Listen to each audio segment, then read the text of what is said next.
Welcome to the Letters Page, a podcast about Sentinel Comics. I'm Christopher. I'm Adam. How you doing today, buddy? I'm good.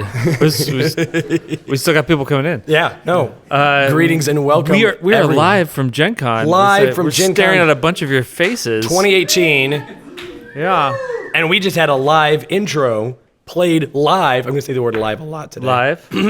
By Was it live? Jean-Marc, the composer of all the Sentinel music.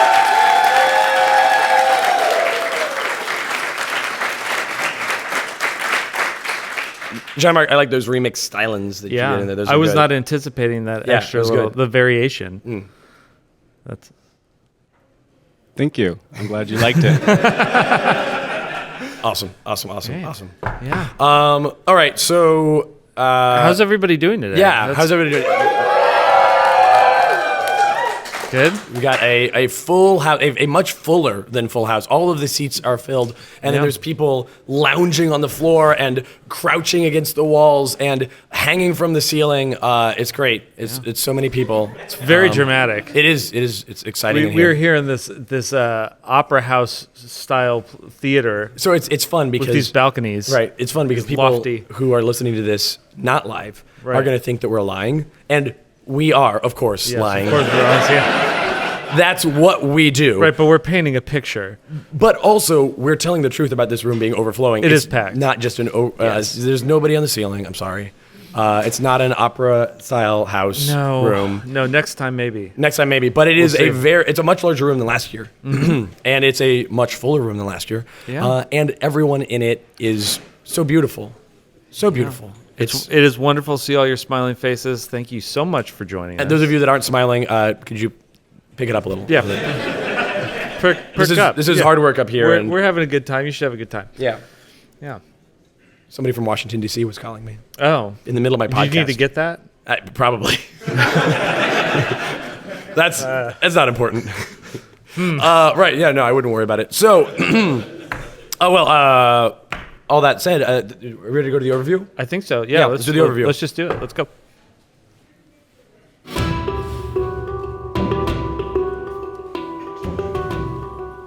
Oh, how about that? Oh, my goodness. I never get to hear these musical cues. Right, when we're recording, we just say, oh, yeah, let's go to the overview, and then we go. And then we pause and And then we kind just of look do at each other like, Yeah. or sometimes we go, do, do, do, do, do, Yeah, we do little dances. yeah. And then we're like, okay, and then we go back onto it. And sometimes we'll say things like, Trevor, the music goes here, which Yeah. is stupid. Like, it's really dumb for us to say. Right. Trevor Trevor obviously knows where the music goes. He absolutely knows. I say we're into the overview, but actually I should have done this in the intro. But here we are. We need to introduce ourselves. Obviously, I introduced myself. Yeah. Introduce him. That's true. great. I think most of You guys know who we are, but sort we're of not who we important. are. Jean-Marc we introduced. He's great. Does all the music. Over there, it's Trevor. It's Trevor.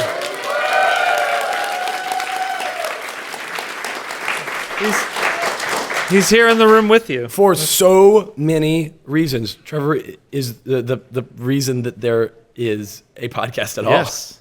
Because We wouldn't do it without his forcing us to do it. I mean, clearly not. At gunpoint every week. Right. There is going to come a point in time in which this podcast will have run longer than the gap between when we announced it and when it launched. But that time is not yet. Oh, we got a ways to go. Yeah. Other people of note that I can see, in the very far back corner, standing in a white shirt there, is Paul, who does not want attention drawn to him. And yet here we are. It's Paul.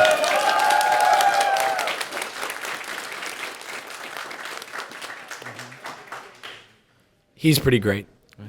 Another person that we literally Said could that not very do this wistfully. without. Paul. I remember Paul. Yeah, I remember. I saw him right there. It was just, I want to say 2 hours ago that Paul and I had a conversation. I can remember it like it was yesterday.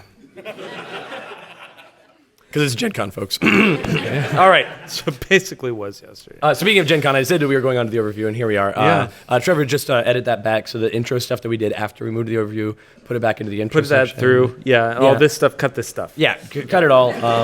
Anytime they laugh, cut that. Like, I don't... It's just that's not gonna sound good on the recording. We give Trevor a lot of notes about what he should cut and what he should do with sections, and he. It sounds a lot like that, like what we just did. Right, and he, as is good and proper, ignores most of them. So the overview. The topic of today's podcast, as you all know, is Gen Con Live 2018. Right. Right. Yeah. That's the title of the show. That means it's the topic. So this is a convention called Gen Con, and we're here in person. So that's the end of the overview, right? Established in 1794. Right. Gen Con was originally named that because a person named Jen ran a... It was actually General William Cartwright. That's right. That's right. But he was called Jen. Everybody called him Jen for yes. short. And he ran a crime type thing where he convinced people of a thing that wasn't true. Right. He convinced a lot of people of a thing that wasn't true and had them going for it a long time. And anybody that does that is awful. And he was like, board games are a hobby that will sustain you your entire life. Of course. And there's a lot of money in board games. Right. That was a a big lot one. of that. That is, I think that is the topic of the what is the Gen Con? The con of Right. Gen Con. There's a lot of money in board games. A lot of money in board games. You should definitely come to this building and that's try and why make money. We have transitioned into the much more lucrative podcast. The big money. Even at that podcast money. And when I say the big money, I mean large novelty-sized dollars that are not accepted as legal tender anywhere. We got a lot of those. Yeah, just stacking them up. That's my house is wallpapered in big money. But so what we wanted to talk about for our overview, in which we talk about the lore, and then we go into some section after that. Who knows what it is?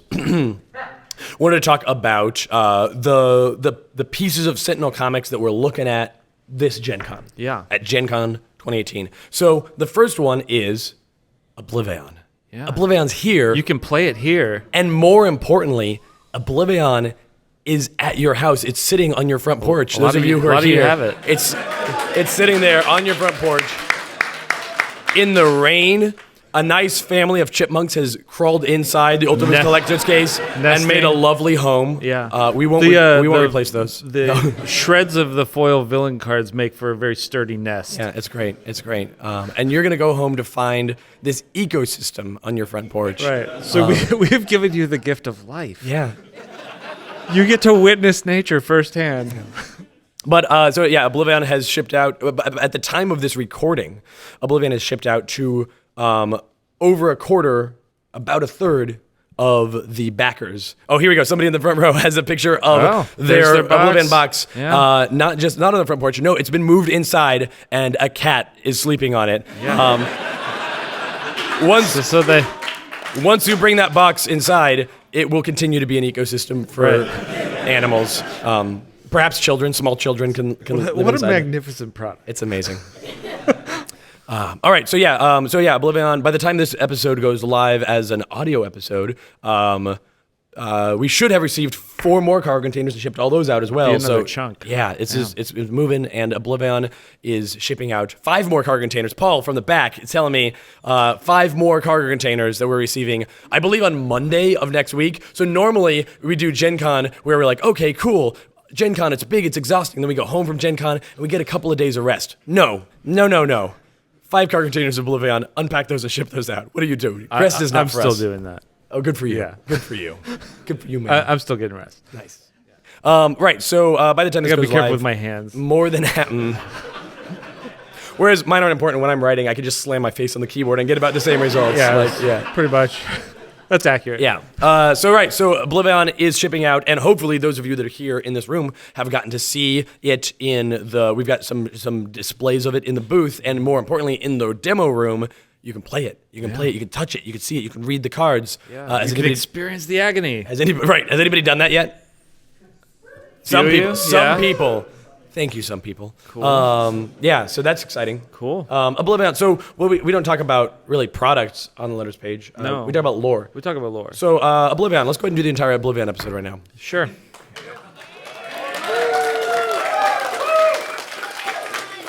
Let's not write those checks. So there once was a small toad. I don't know where you're going with this. I'm telling the backstory of Oblivion, the true and proper backstory of Oblivion. Okay. And that toad's name was Liv, but people call it Livy for short. You see where I'm going with this? I'm gonna build the whole name piece by piece. Okay. Let's skip to the part where you've already done that, and then. Oh man, that was a great bit. Yeah. I'm very proud of it. All right.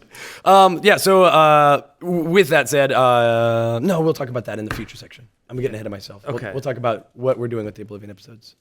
in the Right. future section. Yeah. Right. Yeah. We will. Cool. Oblivion lore stuff, though. Hopefully, some of you got to see it. There's a bunch of mission cards in there, and there's the various missions that people go on. Those are super cool. And Really those exciting. Those are really awesome. Yeah, that's just kind of a coolness dump.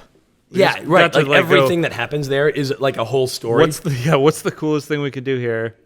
And then let's do it twice. Yeah, right. Or let's see the resolution. And that's the thing that's interesting is that normally we set things up in Sentinels where we're like, oh, here's this cool event that could happen. I mean, that's what the villain decks are. Here's this cool event. How does it turn out? And with the missions, it's like, here's this cool event. What could come of it? This stuff. Yeah, and I don't know if you remember, this is something that I did willingly. Yes. Also, Yeah, right. That you said, okay, let's do these 20, I think it was 20 originally, mission cards. Yeah. And I don't know, we'll do this and there'll be just text. And No, I it was said, originally 10 mission cards. Oh, it was only 10 originally. Yeah. Yeah, and I said, okay, well, what if we did more of those, and what if they were double-sided? I know it literally quadruples the art that I have to do for them, but it would just be the coolest if we got to do all this stuff. So Yeah, fortunately, art is fast and easy, so. Everyone can do it. Yeah, absolutely. So those are super cool, and those tell you a lot of stories. So check those out. Yeah. Gosh, I don't think I actually want. I keep like I keep yeah. picking a thing out. They're like, oh, I could talk about this. No, I Yeah, we save that. Oh, we can talk about this one though. No, save that one too. Oh, okay. What about? Okay. Nope. All right. You could do no. I There's mean, nothing. just a little of that one. Okay, just a little. All right. So there was this hero. Yeah. That's enough. Okay. Yeah. That's plenty. Yeah. All right. Other things at Gen Con. We have the RPG starter kit. So again. RPG Starter Kit came out last fall for the Sentinel Comics role-playing game. Hopefully some of you have gotten to play it because we really like it. Yeah. And that's what matters. Actually, it's fan. not. That you like it is what actually matters in this case. But we do really like it. We've been playing that a lot. We've been playing that live. More on that in the future section. Yeah. But at this show, we released a new adventure for it called Stolen Legacy. If you haven't gotten to pick that up yet, you should. If you're listening to this in audio form later, you can download it. It's day 2 of Gen Con. You can download that from the Greater Than Games website for free. Get it for free, or you can get a really nice production copy, just like this gentleman has. Oh, there right we go. here. Stolen Legacy. Look at that. Yep. Yeah. Yeah, There's another one. Yeah. And so And I will say, I want to say that the final piece of art in that book is one of my favorite things if not my favorite thing I've ever drawn. like it's not the coolest It's piece not of like action. really epic or anything like that, but it's a really great character moment. It's one like writing the section that goes right above that Yeah. was like this really like oh Yeah. it was the opposite of writing the Kickstarter update revealing the story of Iron Legacy. Yeah. That's what that was. That is exactly the It is opposite. the opposite of you drawing the image of him throwing the ring into the grave. Yeah. So this is us making ourselves feel good. Before we dash it all. Right. So yeah, that's super cool. Stolen Legacy. What is it? Oh, right. That was the thing I wanted to talk about with this in terms of lore. In the starter kit, the 6 issues that come in the starter kit, those are all these like super high number issues. Yeah. Like Justice Comics number 1,000,000 and Freedom 5 number 7,052. It's not those. No, those aren't the ones. And, It is Arcane Freedom 5 Tales 801 through 803. That's true. And then I don't remember the issues on. But I'm glad you remember those. That's good. Yeah, That's good. Those ones are the easy ones. But it's Arcane Tales issue 6, but it's volume 46. Tome of the Bazaar. It's not. No. Also, volume 46. Thank you. Yeah, right. Sorry, I got the volume. Yeah, but there's number a right. there's a Tome of the Bazaar and there's a Prime Wardens Yeah, and the issue. Yes, there's definitely Oh a Prime yeah. Wardens And there's issue. the Justice Comics as well. Yes. Yeah. The Justice Comics. Yes. Right. Yes. Yes. Those are all in there. Right. But they're very high so those are the final issues of those. Those of you that had that Stolen Legacy with you, it's a book entitled Legacy, not America's finest legacy, not America's newest legacy. Yeah, not greatest legacy. No, not like America's Just Okay Legacy. No, not America's delicious legacy. Right. No, it's Which just is clearly apple pie. right. But it's just Legacy, and then it's issue number 1. Because we're now getting into RPG timeline, and we're starting new books, new numbers. Start of the RPG timeline. Yeah. And so it's fun to put out, this isn't necessarily the first ever book published. It is the first run of them, but it is the first one we've ever published. Because we talk a lot about making comic books that we never make, but this one we kind of sort of made. Yeah, this is the first issue of a book just called Legacy. Yeah. that may not be what you think. Dun dun dun. Spoilers. Spoilers. Do we have a spoilers tag? Jean-Marc's like, look, I got so many musics together for you. What else do you want from me? It's fine. Yeah. So that's super exciting. Yeah. So there's one more really exciting thing. One more. Gosh. Yeah. It's that I have drinks below this table. I'm hiding them down here so good. that I can use them later. That's excellent. That's great. Prime War. Prime War is another thing that is also playable here. Shown off here at Gen Con 2018 in the room, in the demo room, room number 140. The fine folks from Loreforge Games are showing off their hard work on Prime War. And there's are any of them some here art. today? Probably not. I don't see any. Yeah, there's a couple of them back there. Yep. I like that what happened to the people that are listening to the audio form is you said, are any of them here? And I said, probably not. And then everybody cheered. Cheered for that. They didn't, those guys. They didn't see those hands raised. We're so glad they're not here. You could speak about them honestly, which I will now proceed to do. So anyway, but yeah, no, that is super awesome. Yeah, really fun. We'd love to know your impressions. Yeah, and we've gotten some thumbs up. That's good. That's good. But we've kind of, this is in the overview section, we usually like to tell some stories, and I'm going to say we've half butted that, because this is a PG. Right. So I can't say half, thank you for laughing, other room, as a censor saying. So we have. Yeah, you gotta, right. Half rear. Half rumped it. Yep. We have half rump. I kind of like half rump. I like half rump. rump. So we've half rumped it with telling you story up to this point. We've told you very little story. So let's talk about Prime War. Yeah. So the story of Prime War is that after the destruction of the Miststorm universe, which we'll be talking about at the end of this month in an entire episode about that, there's a bunch of these singular entities that are kind of floating around out there in nothingness or space, beyond time and space, and they are kind of coming to blows, sort of, in their own singular entity way. They're arguing, and they're like, well, look, we kind of, A, need to settle this, B, need to decide who's in charge of all this, who's ruling all of this, and so they do so by pulling heroes, villains, characters from various disparate realities. I use that word on purpose. I see. What? Because it's like Desperation. Oh, what? Wait, what? Because that was a comic that we used to have. Oh, I just meant like that it was a good word for like lots of different things. But it's also a comic we used to have. That's true. So yeah, you should use it that way. All right. So disparate realities, meaning the book Desperation. Yeah. And so these singular entities are pulling these characters in and then like making them their champions and pitting them against each other. And so granting them boons at times. Yes, that's true. Yeah. And so there's a lot of cool things in Prime War about like, not just like, okay, you get the heroes that you know and love. No, you get like versions of these heroes that you know and love, but from different realities. And anyone is fair game, with one caveat: anyone that's not in the Sentinel Comics universe, for some reason. For some reason. Anyway, so that is actually the story. The Loreforge Games are all looking at me with the Loreforge Games guys are all looking at me with huge eyes. They're like, "Oh no, they're doing this." Yeah. We didn't know you were saying this. We're locked in now.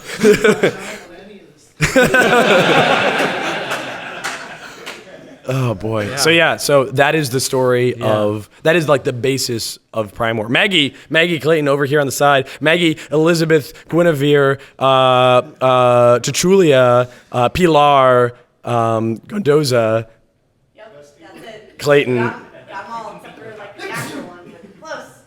I try not to use the actual one. Thank you. You like that one? Yeah, that's a good addition. Anyway, take a picture of people. Please do your job. So if everybody, from now on, whenever you see Maggie, you see Maggie out in public. When you see Maggie, you see her. Hold on, Maggie. Stay up here now.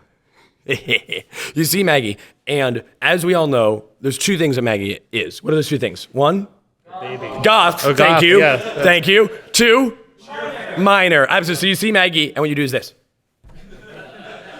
And that way, she knows that you know. Or you can do mascara tears. Oh yeah. Got it. If there's two of you, one of you does. Mascara tears? And then, yep. That's got it.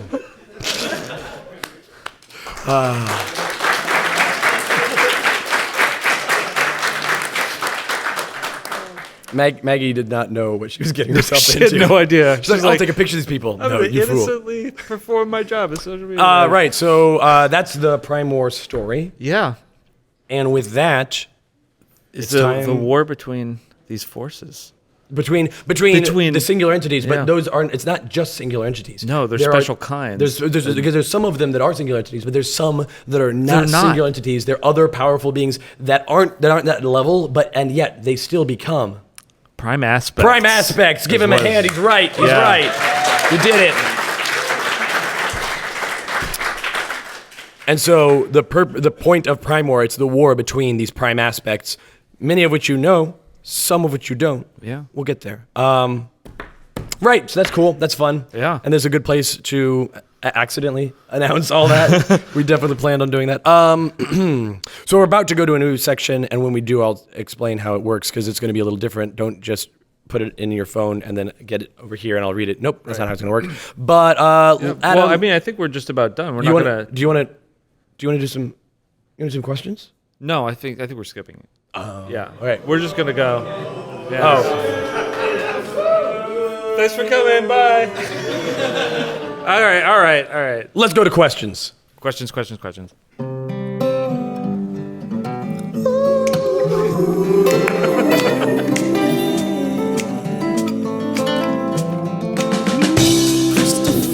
and Adam reading letters to you.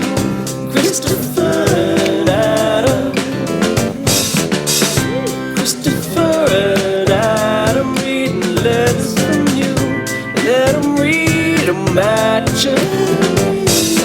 Welcome to The Letters Page, a podcast where we talk about a villain, a hero, an absolute zero, a hero team, a villain team, minor characters in between, a liquid, a power source, unrelated things of course, time traveling the seas, and alternate realities, truth and lies, which character dies, all about the best hero guys, settings of books, good guys and crooks, peace and war, spoilers and more. From Sentinel Comics. I'm Adam. And I'm Christopher. How's it going? It's going very well. How are you doing? Christopher and Adam reading letters to you.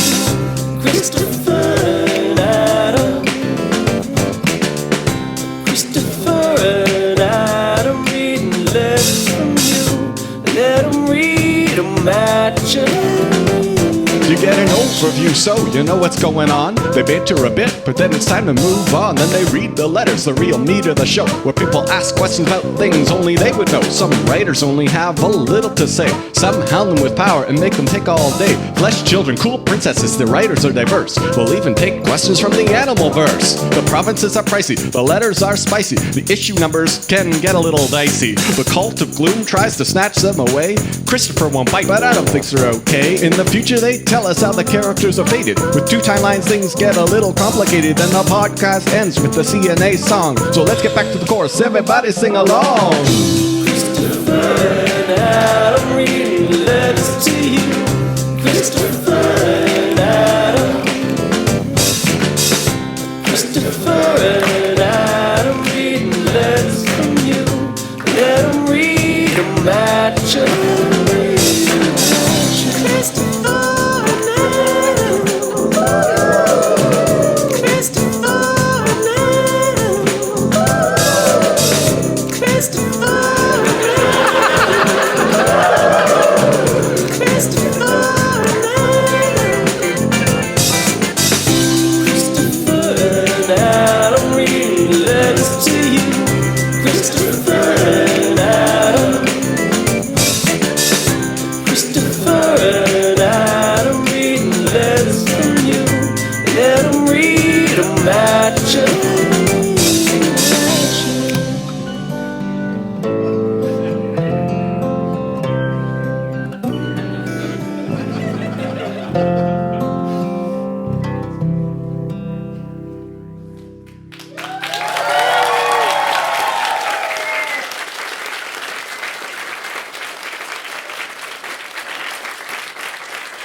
That was an adventure. I think the only thing better than that song and what you did with it was how completely nonplussed you were after.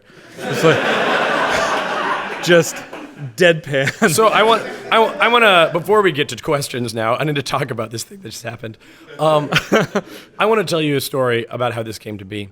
Last year at this show, for those of you who are here or watched it later or whatever, my brother, who is the author and performer of the Christopher and Adam song, was here and he played it and it was great. It was really Super fun. cool. It was Yeah. awesome to have him here. And then he made up like other verses and made fun of us a lot. Yes. Which is the best. Right. Like that's right. That's what brothers are for. That's exactly what brothers are for.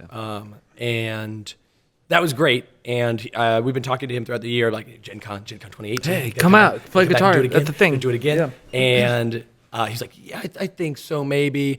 I'm selling literally everything I own and moving into an RV and traveling around the country. This is true. And so, like, I could just come by and do that. And then, like, a week and a half ago, Yeah, Wednesday of last week. yeah, he's like, oh, yeah, that Gen Con thing, I'm not going to be able to make it. So I'm like, hey, Jean-Marc,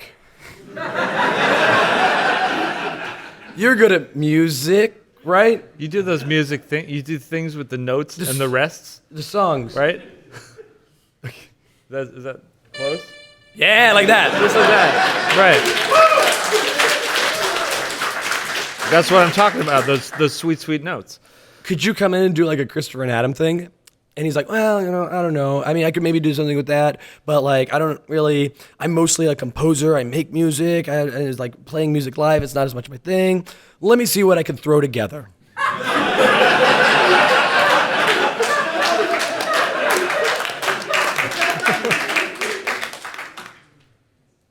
Was it okay?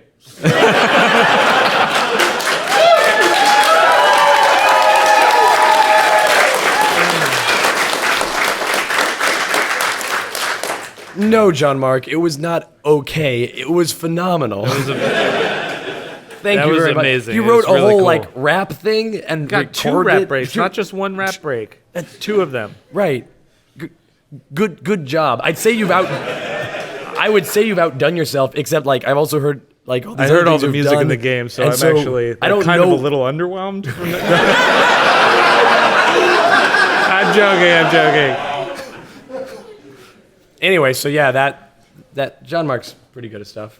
Yeah. And Trevor, I believe, do you help with this or no? Like, yeah. No, all Jean-Marc. No All Trevor. Jean-Marc. Wow. Maybe a little help with one particular line in there from a different voice. Yes. Guys insisted if I was making a song, he had to be in it, and I complied. All right, so the way we're going to do questions, now that we've done all that, hold on, look at the time. Oh, 5:30, this goes till 7. Oh, yeah, we got plenty of time. Can you believe this has only been a half an hour of recording so far? Like, this is what happens to us frequently, where we'll Usually be, like, happens the inverse, though. right, but like Then frequently we're doing stuff. Like, okay, oh man, that was a lot. What was that? 20 minutes. What? Yeah. And then other times we're like, oh, talking about the Sentinels, talking about Boyd Guard. Okay, how long was that? 3 hours. And it's 2:30 in the morning now. That has happened before. All right, so the way we're going to do questions is over here, as you can all see. There's a on, microphone. Stage left, house right. There is a microphone standing with a purple cover on it. And you, if you have a question, will go to this microphone. You will give us your name. Well, what's your name? Like we're going to say, oh, I've got a letter here from so-and-so. You've got to tell me. You can say your real name. You can say your made-up name? screen name, your Yeah. made-up name. Right. Yeah, whatever you like. Just tell us something to call you. Right. And then you'll ask us your question. And then you'll stay at the microphone because we might be like, Clarify. We might say that. enhance. Yeah. Zoom. Yeah. Zoom. Enhance. Right, yeah. And then once you've asked that one question, if you're like, if you have more questions, more different other questions, back of the line. One question at a time. Nobody gets to hound the microphone. I put an apostrophe before that. Yeah. So right, one question, back of the line. And these questions don't have to be about, unlike a normal episode. Right. This episode is not like a normal episode. It has 3 jails. That's a joke for literally no one in this room. But Yeah, it's I for don't. Dave. I don't even get that. All right, so here's a joke.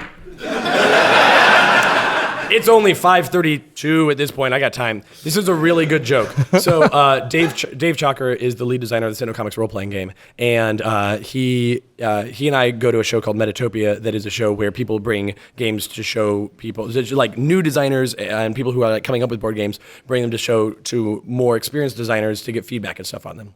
And Dave was shown a game that the first line of the pitch is, "This isn't like other games. This game has 3 jails."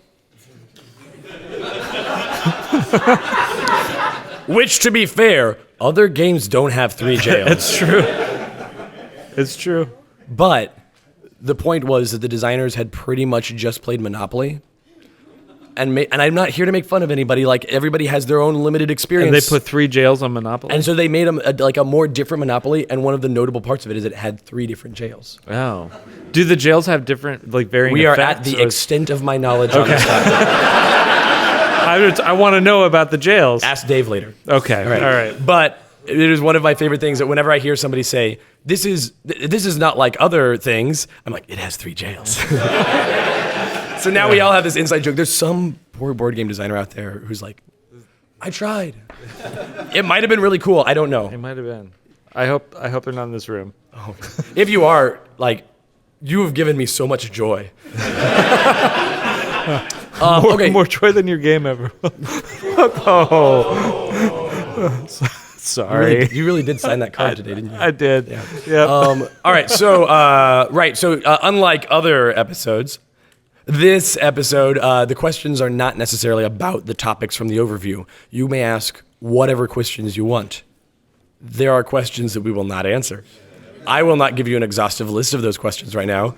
That would take forever. But we will try to answer all your questions, and some of the questions we won't answer because, like, that's coming up in an episode soon, or no, that's inappropriate. Hopefully we don't get any of those, or I don't know.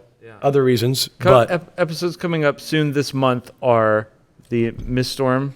that's the last one. Right. Before that is the other one. the animated series. The animated series, right. Season 2. Yeah. And Phase then, 2 of the animated series. And then next month in September, there's a future section. Yeah. There's a future section. I know people need to know this part. Next month there's voting like normal. Right.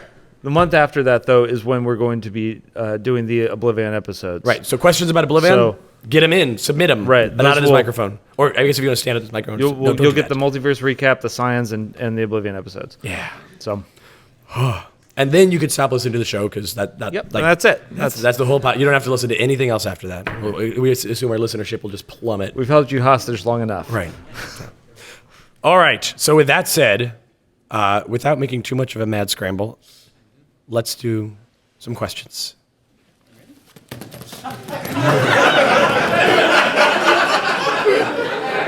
Everybody stands up and goes to the microphone.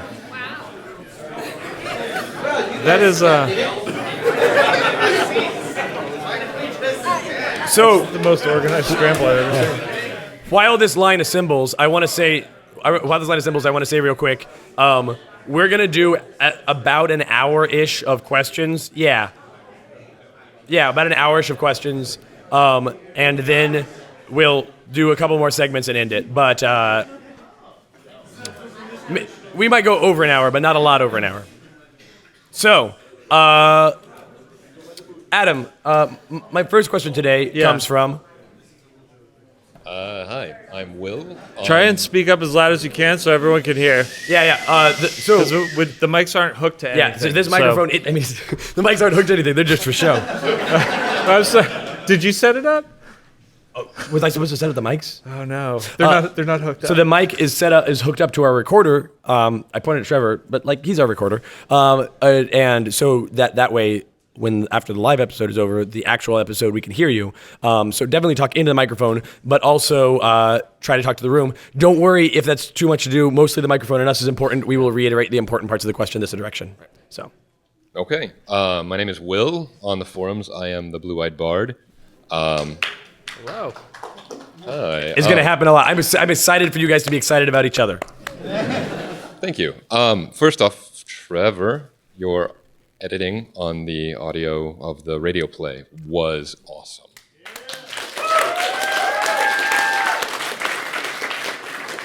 Agreed. That radio play. Oh my goodness. And audio editing sucks.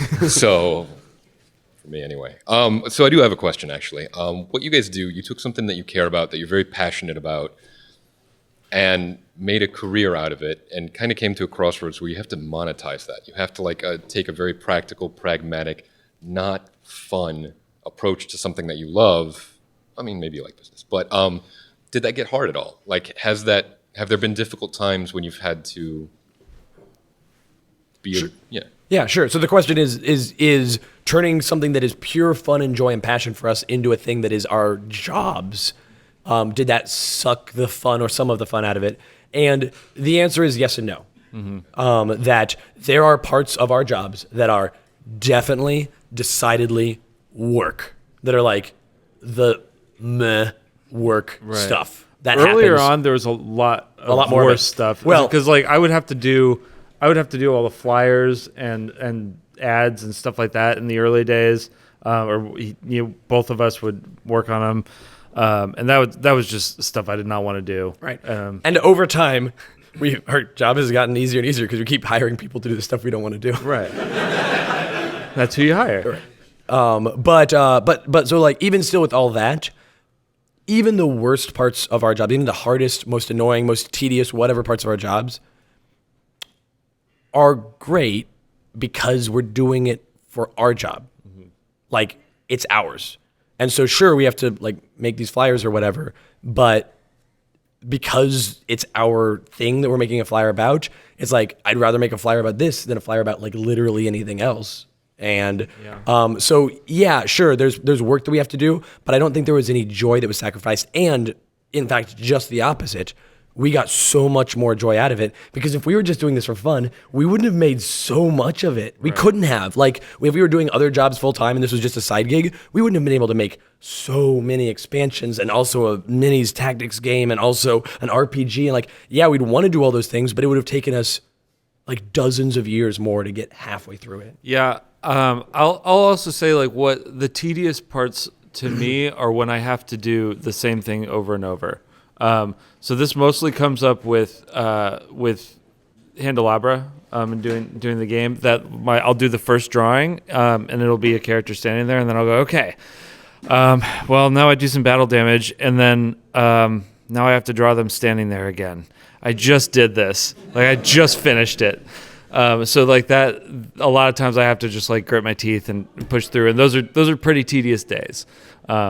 But at the end of the day, I'm still drawing superheroes for a living. That's pretty rad. It is. I really like the times that you come to me and you're complaining like, I just spent like 8 hours drawing the same superheroes over and over. I'm like, oh, you poor thing. Yeah. It's just such a tortured life. Yeah. Man. My heart really goes out to you there. Yeah. But it's hard.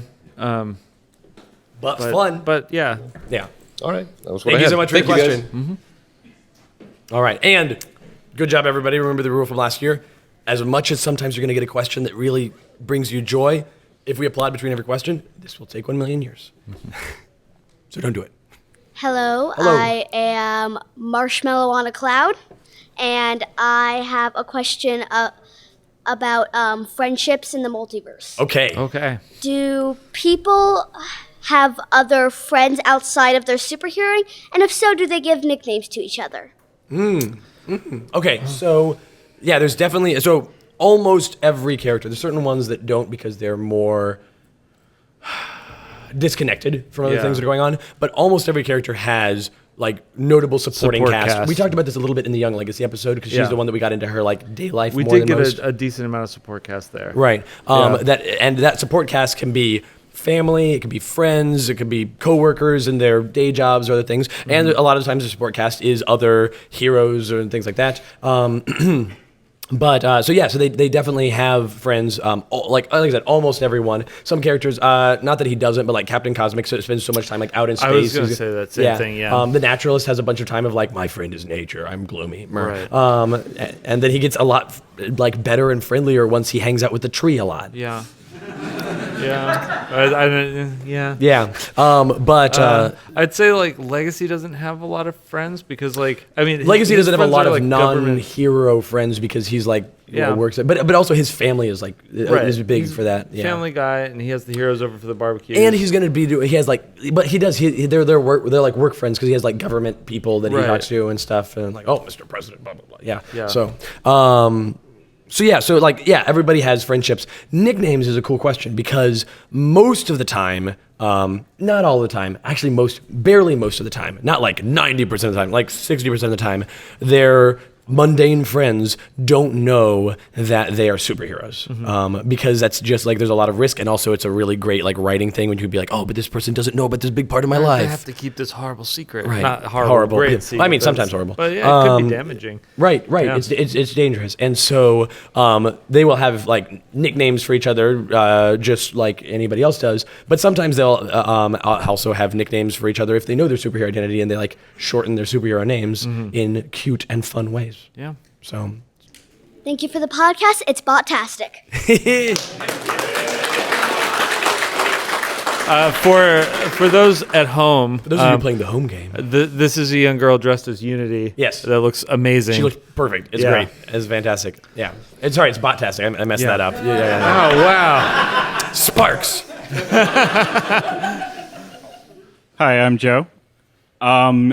Is it so incredibly rare that a singular entity dies, or is Oblivion the first time that that's happened? Oblivion is definitely the first time that it has ever happened, like recorded in the history of Sentinel Comics, in the pages of Sentinel Comics. I have to imagine that there have been some that have died that we don't know about. Well, and like in the Oblivion, in the Scions episode, we'll get into. Oh right. Yeah. Yeah.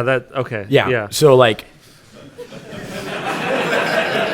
No, we do this a lot in episodes, and we're like, sorry, Trevor, cut that because we like, usually it's not. Just say, we know Trevor, it's cut that. We know it's like a jerk thing to do, right? But it's also true. We're like but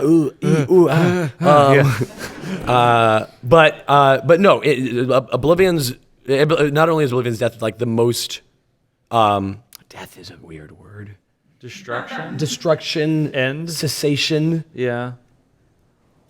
De-existence. Death is like right, but not right. It's fine. Like he never. Like life is anyway. If you're a being of nothingness. But yes, the end of Oblivion, the destruction of Oblivion is the most notable destruction of a singular entity ever. It is a singular thing. Thanks a lot. Thank you. Just can't use words anymore. That's gonna be life. Hello, Trevor, Jean-Marc, Christopher, Adam. This here's a letter from Dead Not Sleeping. Hey! Geez, thanks. In the metaverse, are animated feature films and TV shows, do they have a more general, broad appeal than in our universe? And are they more prominently featured in award shows? The second question is a really good one. Yeah. I like to just like casually tag on the thing at the end that's actually the big like controversy. So the first part, yes, they do. Or rather, they continue to do so. There's kind of like a height of cartoons, and in the real world, and that is kind of like. There's an ebb and flow to it. Right. Like there are different eras, and people think that different eras are better than others. Like I tend to think that the golden age of cartoons is late '90s through mid-aughts. And people disagree with me, and that's okay. They can do that. That just makes them wrong. Every person disagrees. No, I'm kidding. No, but like in the Sentinel Comics universe, in the Sentinel Comics metaverse, the animated series that we talked about before on the last episode, and we're going to talk about again in the next episode. That one is of particular attention and critical acclaim, and people are like, oh no, this is legit television. It's not just like dumb, silly cartoons. Right. It's initially taken to be like, oh, it was the cartoons, but it quickly takes off and people get into it. So in the real world, in Japan, animation is taken a lot more seriously than it's taken here. And so you'll have animated theatrical releases that are attended as well as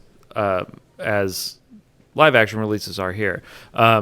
And that's something that I just always loved, and it's something that we wanted for our metaverse, is for animation to get the respect that I feel that it deserves. Because it's definitely a craft, and people put their heart and souls into that. And when we make our own world, we get to do what we want. We get to do what we want. Yeah, so everybody loves animation there. They love it. They're like, oh my gosh, this is good stuff, and it definitely wins awards. Yeah. So yeah. Yes. Yeah. Great, thanks. Thank you. This is normal look. Yep. Here.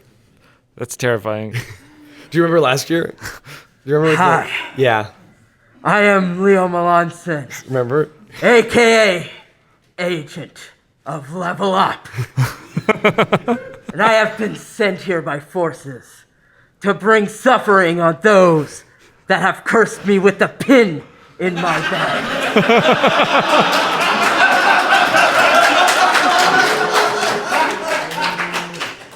And so my question is addressed to Citizen Paul and Citizen Anthony. All right. That's what got them to curse me, guys. That's true. That's true. That is. Yeah. My question. So, okay, I'm going to interrupt you there. So, Paul and Anthony specifically here, it's not that Paul. No, it's my brother Paul. And my brother Anthony. Yeah. Yeah. And our moms used to mix up our names. Our moms used to mix up, like, your mom would call you my name. Yes.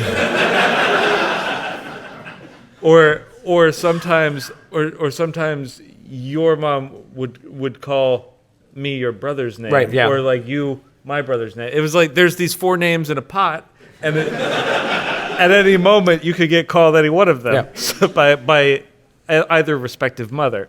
I'm sorry for interrupting your question. Please continue. And so, onto an actual question. You have stated that Extreme Captain Cosmic is not the same as the one that appears in Laser Riders. Yes, yeah. However, on his in-cap art, he is being attacked by Laser Shark. Yeah. Explain! So, as if I were a child. I'm going to stick with the thing we said before because it's definitely true. Yeah. The Extremiverse Captain Cosmic is not the same as the Laser Riders Captain Cosmic. The Laser Riders Captain Cosmic is from is an extreme animated universe thing that isn't even part of the later animated Laser Riders is season. an animated series in the same universe. Right. In the same metaverse. Yes. Yeah. Right. That's important to say. Right. But in the Extremiverse, laser sharks show up. Yeah. Laser sharks. Sharks, plural. Many laser sharks. A pod. A gaggle. Swarm of sharks. A swarm of laser sharks. Yeah. A guitar riff of laser sharks. There you go. Yeah. I got a shred of laser sharks. Oh, a shred of laser sharks.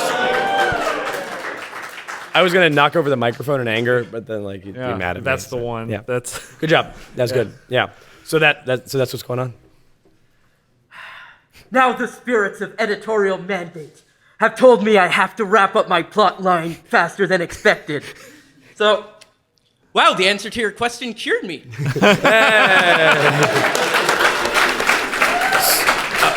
So much for a bit. For our those of you listeners at at home. home. That was Level Up Leo in a Spite Agent of Gloom mask. That was really creepy. Yeah, this is really creepy. And it was a proper sequel to last year's costume. Yes. Which was also really creepy. Yeah. Hi, I'm Laura Forbes. I was incidentally the one who had enough spare time to count all the times you said blood in that Court of Blood episode. Hey! Yeah. It was, I believe, 338. That's so much so blood. much blood. Anyway, my question pertains to Harpy and shipping, since she was a notable actor missing from that episode. Could you talk a little bit more about any pairings that she's involved in universe, or ones that the metaverse likes to pair her with? Sure. Other heroes? Yeah. So Harpy, it was in a relationship with. I'm doing the thing. You're just trying to do it. Yeah. No. She was in a relationship with. Legacy, Bunker, Tachyon, the Wraith, Absolute Zero, and then I was just gonna name all of the heroes. Yeah, that's not true. Don't do that. None of no, them. sure. Yeah, no. So due to Harpy's arc, she doesn't really have anyone that she's in a relationship with through the end of Oblivion, because she originally shows up as a villain. And then is already on her own a minor support character at the beginning for Nightmare stories and then Darkwatch stories. And then when the Darkwatch book comes back, it's incredibly rare for them to go into the relationships of support characters beyond the main hero. But then when she comes back, when Darkwatch book comes back, and she is a main hero, but it's all Oblivion time. Right. And so there are hints that maybe she has a life beyond the team when they first come back and the book starts over and they're like, oh, we all have our lives, but we're coming back together and here's what's going on. There's nothing shown. So unfortunately, Harpy, in terms of within the actual canon, doesn't have any official ships. Right, there's space for that in the future. Now in the metaverse, Like everyone? obviously Night Mist Harpy is a thing. Yeah, obviously. Obviously, right. That's the first thing that anyone does. Yeah, right. Yeah. And then there's a lot of looking at any of the other young characters and but wait, hold on. What about this one? Yeah. But the notable one is that they are more than just pupil and student. Yeah. Or wait, I did that wrong. But they are. They're more than just pupil and student. That's true. Yeah. Technically true, I guess. Thank you. Yeah. Technically true. The best kind. So correct. that is a hopefully enlightening but probably unsatisfactory answer. No, it's very good. It leaves all the blanks where I want them. Oh, okay, there you go. Hello, I am Luna. Hello. And I wanted to ask about comics that aren't the superhero ones. Okay. We know there's Style and Shirley, and we know Chrono Ranger used to be a Western. Yes. What other non-superhero comics have they had? Oh, we got a list. we have a computer here just in case and then I'll say stuff the like this follow-up comes now. up. Are any of them in Prime War? Are any so the trick is that all of the comic, not all, most of the comics that aren't that aren't superhero comics are older comics.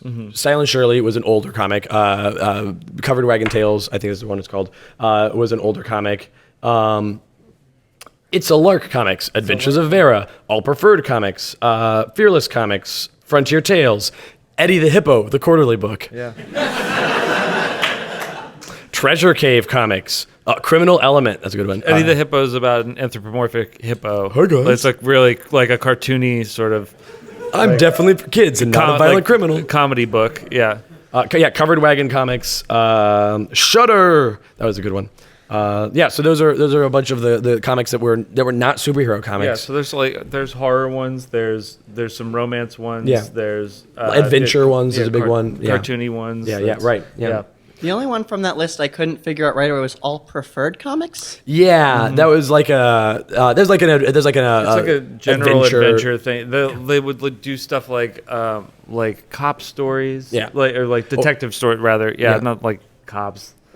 Not like cops, right? But like detectives, gumshoes, rogue cops, basically is what those are. And like investigating. A detective is a rogue cop. That's. You live in quite a world, Adam. Yeah. Private investigators, how about? All right. Yeah. And so in terms of any of those showing up in Prime War. Military comics. Right. So any of these, Bunker was originally, the Indestructible Bunker was a military comic. Any of these comics themselves, the characters from here, no, it's not really likely. But a character that started in one of these and then made it into Sentinel Comics in some way, I can't think of any of those off the top of my head. Are totally fair game for Prime War. Yeah. Thank you. Yeah, no problem. Hi, my name is Jeff. More of a technical question. My friend and I have been making the Sentinels I'm scrolling. Sentinels Battle timeline, but that we put up on the forums. But so I want to ask, Freedom 5 Annual 27 listed on a bunch of cards from Freight Train, Ermine, and Friction's deck. Freight Train. Yeah. Yes. As in fear. Look, here's the thing. I am aware. Every time I type the word into a Google Doc's like, you meant Freight Train, right? Yeah. No, we've made that joke too many times for me that I always screw it up. Is that Return of Vengeance? And if it is not, when is Return of Vengeance? And as a side connected question, why is Friction on a bunch of those cards when she is supposed to be dead at that point? Mm-hmm. Yeah. So that is not Return of Vengeance. That is happening in March of 2012, and Vengeance is in 2010, I believe. I'll double check that one more. The Return of Vengeance is in 2010, or around there. This is the thing that we did talk about on the air, which was the Vengeance Revisited story, which is we're bringing this team back. Look, here they are again. It's the Vengeful Five, and Friction's here. So yeah. Yeah. So that is that. So that is where that book is positioned. Where is the Return of Vengeance? Return of Vengeance, I thought it's in the Freedom 5. It starts on the bookshelf. It does. That's exactly correct. It starts on the bookshelf before it goes around the corner. Right. That's how we remember where everything. That's how we remember what year things are in is where they were on the Post-it notes on the wall. Was this before or after the door? Oh, this was on the door, so it clearly happened in 1967. Right, clearly. Just guess the 90s.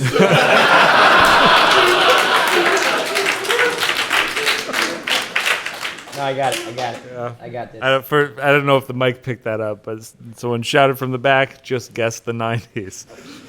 Here we go. Yep, Vengeance Returned. Oh man, I was slightly off, but not horribly off. Vengeance Returned is a 6. Oh man, I have a whole document written about this. This story was a bait and switch. Readers were meant to think that it was another Vengeance event, like the Baron Blade story from the early 90s. However, all the villains were flesh children. It's a Biomancer story. And that's the note on issue 1. Spoilers, I guess. Well, not a good synopsis if you're trying to put that in anything. And that was that launched in July of 2008. Wonderful. So Friction actually isn't dead. She doesn't die in regular Vengeance. She gets messed up in regular Vengeance, but and they're like, she's all ruined or whatever. Okay, fine. But then she comes back into Vengeance Revisited because they bring the team back, and at the end of that, they're like, no, really. This time. Yeah. She only has the one appearance outside of that. Yeah. So yeah, outside of the first Vengeance. So thank you very much. This was Adam. This was the person that came up to me this afternoon, and was like, I know. He came up to me yesterday. Oh, okay, cool. He's the one that made me go, I'm going to bring my laptop with a spreadsheet. Yeah. Bring the spreadsheet. Because otherwise I would be like, I definitely know the answers to all those questions, but I can't tell you right now. I need to check the spreadsheet. So instead, you get to watch me scroll. Now's the time. Oh, man. Can you imagine if we had a projector up with this on the screen? Oh. That would help. We don't have a projector screen. I guess. Yeah, Sorry. Blame the venue. That's not our fault. I'll just put the spreadsheet in the show notes. But I'm gonna Control A, Control C, Control C, and then go to the show notes, Control V, and it's just gonna all the data. Oh no, yeah. Thank you. Thank you so much, Jeff. Hello, creators. Hello. I'm Benton Pricey Provinces Winfrey. What's up? And I have a question, 2 connected questions about the Celestial Tribunal. So we know that it can destroy entire planets by plunging itself through the planet. So how wide exactly would that make it then? And would there be just like a lot of empty space on the inside to fit that huge, wide, It's not so wide. There's no empty space inside. It's all machinery all the way through, and there's tons of robots throughout it, all milling about. And the external shell of it is very thick, so that reduces the amount of internal space. It is not so wide that it cuts the planet in half or anything. We had to answer this question at one point for Handelabra to figure out the scale. So if you lose to the Celestial Tribunal specifically, to the lost condition for the Celestial Tribunal, right? Yeah, in the video game. In the video game, you can see roughly the size of it. I want to say it's about. It's going to be wrong. It's going to be wrong. This is wrong. It's definitely miles across. From the look of it, I want to say it's about 400 miles wide. That's my guess. That's probably wrong. It's written down somewhere. It's written down. It's not in the spreadsheet. It might be. It might actually be in the app. I don't know for sure. Yeah, it might be. It might in the bio of the app. It might have the dimensions of the sword. Yeah. But even if it doesn't, you can see here's the world. The world is. It's definitely over 100 miles wide. Yeah, it has to be. Yeah, because it cuts through a continent. Mm-hmm. So. Second, has anybody canonically, Oblivion or otherwise, wielded the sword? Wielded? No. But we'll talk about that in the science episode. Thank you. Yeah. Thank you. Hello. Greetings. Hey. I go by the Pain Train on the forums, and I have a question about the most handsome citizen on Don's team. So, Citizen Hammer? I promise not to play favorites. So in your on the Citizen Dawn comic episode you did, you mentioned that Citizen Anvil was I believe you used the term highwayman, and he had a mason there. Yeah. I don't recall a time period on that, so how long has he actually been around? A couple hundred years. Okay. As a quick follow-up question to that, how immortal is he? Is it just the not aging, or is there more to that? He's cursed. Okay. Okay, fair enough. Thank you very much. Say that like it's a bad.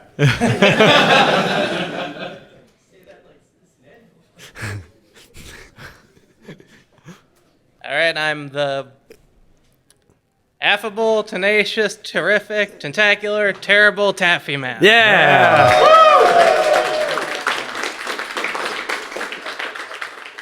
Who really needs to lessen his adjectives. I have enjoyed in my mind pronouncing it Taffyman. Taffyman. And my question is about costuming. All right. Mainly because I am wearing a $30 special from Schmalschmart. Is there any source of regular superhero costumes beyond the one mentioned in Setbacks episode, or is it just, say, like the Freedom Tower is producing? In which case, wow, is it going to go into overtime once the Freedom Plaza kicks in? Oh, the Freedom Plaza has actually much more extensive costuming facilities because it's built for that. They're building like actual like training gear at that point, and then costuming once people graduate the program, essentially. But the like Freedom Tower does have some costuming that we talked about in the Setback episode that other characters allude to. But a lot of the costuming in the world of Sentinel Comics is not explained. They're just like, this is this character's costume because they're a superhero and they have a costume. And occasionally a writer will be like, oh, it's a good thing that I was able to design this with the help of my scientist friend. Or we'll get like a flashback origin story of like someone going, oh yeah, I'm gonna make this cool costume, and it's a little bit retconny and whatever. You know, there's lots of different explanations that are given, but there is not like this limited story about retelling this origin in a cool way. Right. Yeah. But the costumes are like just acknowledged to be like they have these costumes. Yeah. And there are explanations, and none of them are sufficient. Yeah. So, Some unstable molecules. Not that one. That's a very fair answer. Thank you, guys. Thank you. Hello, I'm Julian, and I went and got this lanyard first thing I could, and it was lovely. And I noticed there's proletariat, and there's and I don't know these guys. Oh, that's weird. Huh. Yeah, so making great radio really What I'm going to tell you right now is that is the team known as Perestroika. Yeah. And the people that are allowed on the Patreon, the people that are encouraged and excited to vote for episodes, didn't vote for us to do a Perestroika episode. That's true.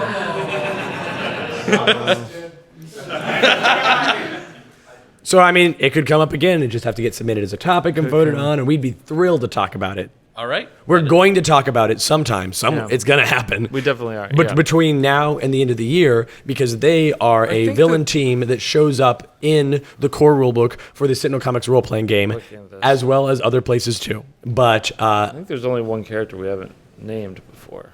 I think so, and I think I'm good with that. Yep. So. Wonderful. Yep. Thank you. Thank you. Hello, I Hi. am the Ghost Puncher, and I have been approached by an entity to unquestionably bring you this question. Okay. Hello, Christopher and Adam, and foolish mortals in attendance. My being detained and unable to attend in person is unfortunately a fixed point, so I had to send an emissary in my stead. I have a question about the nature of most universes that I'm hoping you are able to answer. What is the relationship between magic and humanity in a world where it is known that A, magic is definitely a thing, and B, humans can use it to some extent? I would imagine that both governments and industries would have people looking into the potential uses of it, and that the development of technology would have been influenced by the presence of magic, or is it the case that the Golden Age writers never really put that much thought into the question, so the world building never made the radical shifts necessary to integrate it into subsequent generations? Here's hoping that I can be here in my flesh body sometime soon. Xander, Wizard of the Citadel under the Hidden River, Reaper of Madness and Nightmare, Terror of the Breach, Steward, Guardian, Worldbreaker of Dead Carcosa. The angels know them as Anoralia, the Fae know them as Zolvir Kull, and the Germans know them as the Hexer Unit. They have banished Edgons, stolen a pomegranate from Eden itself, and have been doomed to witness the world's end.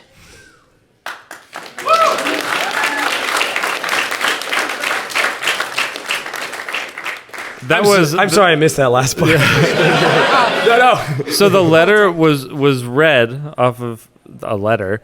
The name was committed to memory. Right. Yeah. And delivered by someone dressed as the Arch and Adept. Yeah. Like. So the question is, how does magic change the world? Right, and I will tell you, you nailed Xander. Nailed the fact that in the Golden Age writers was like, there's magic. Hey, magic, right. Let's not worry about how this impacts the world. But then later writers did, especially in the 70s, because there's magic limited books. Yeah. In the 70s, that talk about how like magic is a part of this world, and you'll note in many places there are amounts of technology and things that are beyond what we have in our own world. Because magic has magic. Yeah, is that magic, or was magic used in the development of that? Like the magic is acknowledged to be a part of the world building, but not here's specifically how magic was used. For it's not something that just anyone can use. Also, and it always has a cost. Yeah, and it's still a very fringe practice. But people are aware of it, and there are certainly plenty of corporations. Well, more people are aware of it now that there's a magic tree. But like, there are definitely corporations. I mean, we see that with RevaCorp that are delving into anything where they can get power, and they're doing a lot of experimentation with magic, which is always a good idea. Take it from the Vandals. But I think that's. I mean, we talk about in the Young Legacy episode what she's doing post Oblivion, right? For a living is trying to interface technology with magic, with the magic tree, nature magic. Yeah. So that's probably the best example of how the world's changed based around that. So. Great, thank you. Hopefully I'll be able to keep all my fingers. My God, I hope so. Hi, I am an evil GM. Let's just call me that. Sure. Most specifically, I'm the GM for Taffy Man back there. Oh. Now, did I answer your question already a couple of days ago, or is it a different question you have now? Last night, different question. Thank you so much. Was that last night? Yeah, that was last night.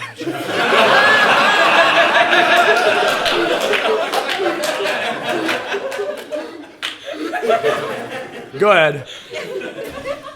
Okay, you might be drinking after this. I have a theoretical question since I'll be DMing here soon. In short, it's can souls be used as power? More specifically, in the behind the scenes episode when you created Oni, and Oni Mask specifically, and Zhulong being at the very least the creator of most of them in the world. And then you mentioned that post-Oblivion, there would be a hero that would that put on an Oni mask and through magic was it didn't penetrate into his heart and didn't corrupt him and didn't kill him. So here's the hypothetical. Zhulong gets his hands on said hero, scrapes their face off, as Adam once did, turns those face scrapings into another mask, puts it back on the still alive hero, kills them, stuffs their soul into the mask, thus creating either a twice powerful Oni mask, or does it create just a ironic means of torture for the one poor sod who defied him once? So I think that y'all need Jesus. I have to DM for that bad.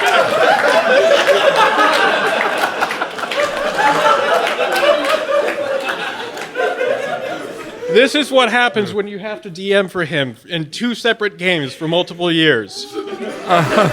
And he's not even my worst player. Adam, you were giving an answer. Yeah, I was going to give a real answer. I think that, and correct me if I'm wrong, I will. That once the mask is put on the person, the mask has no inherent power anymore. Not only does it have no inherent power, but you say scrape their face off, but you would have to remove a section of not just the skin, but the skull itself. It is a part of their body. With them. There's no difference between them and the mask. There's minor articulation of the mask at that point. It doesn't really move, but it has minor expressiveness to it. Yeah. So as far as Oni, no. Can souls be used as power? Are you talking about electrical power or? That's the thing. It's like a certain kind of magical use. Trying to start your car on souls, right? Can use souls as power, but it's not blood magic, but it is a negative, evil power source if you're harvesting the living in some way for magic. Yeah. So it sounds like everything you want to do is real bad, and I encourage it. I did say I was evil. Thank you guys so much for both this question and the one last night. I'll be sure to use both of them to kill Taffy Man later. Perfect. Thank you. Thanks. That's perfect. All right. I'm Sharon. And my question kind of relates, well, not kind of, it relates to kind of like the virtuosos and like their instruments.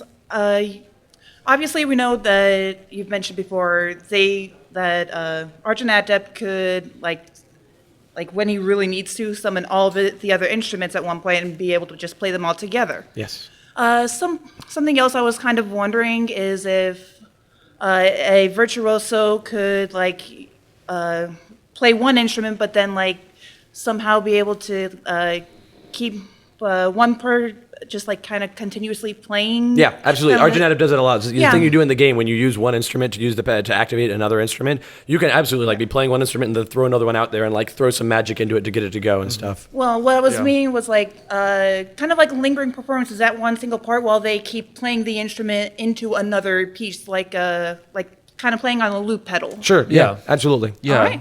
Just Just- a magical loop pedal. All right. Yeah. Just kind of like a flavor thing for me. There you Thank go. you very Yeah. much. Absolutely. Hi, my name is Will. I'm also Vampire Bun Bud on the Realm of Discord server. Sure. And I was wondering about the heroes and their willingness to use lethal means of combat, and kind of like how many of them are willing to go that far. Either just that's their kind of go-to method, or if pushed, they will go that far. And then conversely, are there any villains who are extremely reticent to actually kill people, or if they're all just kind of like, this guy's in my way, get rid of him? Very few heroes. So all heroes are horrible murderers, as we know. Whoa, I was not going there. Yeah, no, not at all. No, very few heroes, and occasionally you'll get a hero like Expatriate, and even Parse are good examples of Right. heroes that, when in their first incarnations, were horrible murderers. Well, and it's something that Wraith struggles with. Right. Wraith. Yeah. But so, and then later they're like, okay, no, but like Expatriates using non-lethal stuff, and Right. the more of a mainstream hero a particular character becomes, the more non-lethal they are, and more like, no, we don't kill. It happens, but it is used very sparingly. Yeah, earlier stories. So actually, not necessarily earlier. Grandpa Legacy definitely killed. Right. Original Bunker definitely killed. Actually, both bunkers. Yeah. Yeah. Yeah. Because they're military stories. Because they're military stories. And then there was essentially the meta equivalent of the comics code for a while, and so it wasn't until the 70s that started breaking, and then they started bringing back more character deaths. Black Fist was among characters that killed in martial arts stories. Yeah, but that was like at the end of the Black Fist story, because it would always be inconsequential minions. It's not. It's like, oh no, there's some evil ninjas. I'll kill those. Like, they're not human, I guess. They have masks. Right. Yeah. Yeah. So. And like, of course, killing aliens and robots is totally fine. That's totally fine too. Totally fine. Yeah. I really like the question about, are there villains that are reticent to kill? And like, honestly, one of them that is Baron Blade. Yeah. Like, he'll kill everybody. Right. And like, if he needs to, if somebody's really in his way and really hampering him, he would kill a person. And he'll kill specific. Like, he Right. really wants a specific person to die. Right, but he's not going to just be like, oh, like, if one of his minions comes up and gives him bad news, he's not going to like kill He's not him. going to kill the minion. No, it's not like, Right. or even if like if there's a civilian in his way, he's not going to like Baron Blade's not a murderer; he's a mass murderer. Right. There's a distinct difference. Right. Yeah. Yeah. So, but like he's in general, like he doesn't, and it's not that he's like, oh, I'm against killing. He's like, no, I don't really want to get my hands dirty. It's not worth it. Like, Yeah. I'm trying to think of I mean, Matriarch doesn't want to, kind of like. She has a pretty high death toll, but like she's not happy about it. Well, but she's also wanting everybody to suffer. Like, she's wanting to Right, make but them pay. Not die though. Yeah. Necessarily. I'm trying to go through the list, and Deadline is kind of is like a again. Well, not no, murder, but yes, mass murder. Right? Yeah. Is like a he doesn't like what he's doing, but this must be done sort of thing. Right. Yeah. Oblivion doesn't want to kill anybody, but he just wants to make them cease to exist. He just wants them to not be there anymore. Right. Yeah. Right. Yeah. So. Kismet's a pretty good example. Yeah, that's a good. Who said that? Is over here? Yeah, Kismet. Look, you seem to have been reading along very intensely. Yeah. Kismet's a good one. That's a good call. I think that she's more careless than anything else. Someone could die because of a thing that she did. Right. But she wouldn't kill someone. Right. Right. She's not like, I'm gonna murder, stab. I'm not gonna do that. But oh no, I did this and someone died. And I'm not really. Here. broken up Also, about another it. one. Le Capitan is a good one. Le Capitan wants to steal stuff. Right. Not to She's kill people. she's a stealer. She might do something that creates ripples that definitely kill people. Right. But she's not going to kill someone. Yeah. So actually, a surprising number of villains. I would say that Le Capitan, though, if you fight her, she would fight you and she would dispatch you. She would kill you. Oh, yeah. Whereas Kismet would just want That's you true. to like, nah, get messed up. Now go away. But she's not setting out to do that. No, so, it's not her yeah. goal. Right. Yeah. If she can avoid it's killing Spite. entirely. Right. Oh yeah. Spite just wants to find people in dark alleys and then give them hugs. That's it. It's all very, very nice. And nothing's wrong at all. Ermin, yeah. she's not super. Right. Like she's not super killy. She and put in a situation I where don't think Fright Train's super killy either. He wants to scare people and run them over. But he'll also like just charge through a group of people. Not with I like, know it's like not a in like careless- I'm gonna kill them, but like Right. Ermin. But if Fright Train's put in a position where it's like you have to kill this person or you're gonna get caught or something, he would. Right. Ermin put in that position would not. Sure. Not that she has like a moral code. She's just like, nah, that's not, I can't. Yeah, really not me. Icky. Not in me. Blood. Yeah, doesn't have what it takes. Blood's icky. Yeah. Yeah. Well, thank you so much, and thank you for creating this. Thank you. Thank you. Yeah. All right. What's So all this then? The Cult of Gloom is here.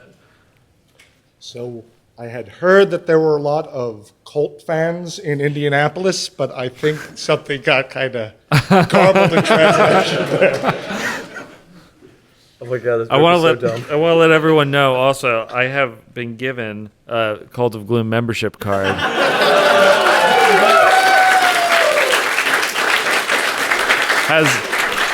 Has my name's written right on it, and then my title is the Artist of Agony. Yeah, pretty rad. And I would like everybody to know that in my bag on your way out, I brought 250 more of those with me. Hey. So you can all get one. If you want a Cult of Gloom membership card, sign up today. Also, you've got you have cultists with you, at least one. Two in robes. Oh, right. but he's wearing a robe. Yeah. There's more. There's more back cult- there. Yeah. All right. The Cult of Gloom is here in force. I have no idea how many of these people are in the Cult of Gloom. And you never I will. must assume all of them. You never will. My question relates to that. So as we're doing a huge membership drive here at Gen Con, right. I am wondering, in the timeline of the multiverse, how well known is the existence of Gloomweaver to the general public? That is a good question, and the answer is very, very Not- little known. not only very that, well known, yeah. the Cult of Gloom is very unknown. It's very Yeah. secretive. It's a thing that is like a frequent opponent to many different heroes and many different stories, and so it's like, oh right, everybody knows about the Cult of Gloom in the metaverse. Let's go to their cult warehouse that they're all heading out in, and let's arrest them now that we've stopped their ritual, and they're all gone. Right. Yeah. Yeah. You can never trace them. Yeah. It is to their benefit to remain secretive. Right. They want to increase the gloom in the world, but not necessarily like the panic and the chaos. Right. And until Gloomweaver himself is able to enter this world and everything else. And then it'll be an eternal waking nightmare. Right. Yeah. That the skies will rain blood. Of course, naturally. Right? People will claw their eyes out. Of course. It'll be great. Cats and dogs living together. Yeah. And anonymity is why they failed, but I'm going to succeed. All right, yes. Quick follow-up question. Is Gloomweaver a prime aspect? No. No. Quick follow-up answer, no. Well, I mean, you know. Life goals. That was an easy one. Yeah. Hello. Hi. I'm James. Never asked a question, but I'm one of the retailers you mentioned a few podcasts ago who plug your show lots. Oh, and thank you. actually, one of my coworkers and several of my customers are here, and they deserve lots of the credit as well. Hey, thank you Excellent. so much. You're also carrying a Cult of Gloom. I was robe. going to You're ask, not should I be wearing it. worried that they handed me this as soon as I stood behind them? I'm not sure. Yeah. If you, I guess you remember the Cult of Gloom now. I haven't broken the seal. I mean, is that You okay? accepted it. Yeah. You willingly accepted a robe from the Cult of Gloom. You're only halfway there. It's only part of the initiate. You do need to sign one of these cards for it to be final. I and will do point think out, you need to- if you get a card for the Cult of Gloom, Yeah. if you write your name on it, like that, you're doing What's so the worst willingly. that could happen? We literally Trevor, how write a do you game spell about your what the last worst name thing so that could happen. Go ahead, James. Thank you. So I've got to go back to the shipping episode. Guys, guys, and by that I mean that Guys. guy Right, over yeah. there. Yeah. Okay. I cannot believe that. Say he never answered a personal ad for someone looking for an explosively good time, and it was the green grocer and wacky hijinks ensued. Or some other hero thought, oh, he's probably not that bad. I'll get to know him, and 30 seconds later realized it was a terrible idea. Come on. There has to be something there. So there is. What is pretended to be the start of a limited series, but it's a one shot. But it's like, oh, this is the beginning of a series of many books, but it's a one shot. In the premise of which is guys goes out on dates with everybody. He doesn't. Yeah. He tries. He tries. He wants to. He doesn't. Sorry, man, I tried. Oh. Thank you, guys. Thank you. Hi, my name's Just Cole. Just Cole. Yeah, great name. I've recently been playing a lot of the card game, and I've been like looking at the RPG and stuff. And my main question is, what are some things that you've enjoyed creating about Sentinels of the Universe that you were unable to include in the card game or in the RPG? Like, what's your favorite stuff that you've unfortunately Unable had to to cut? include.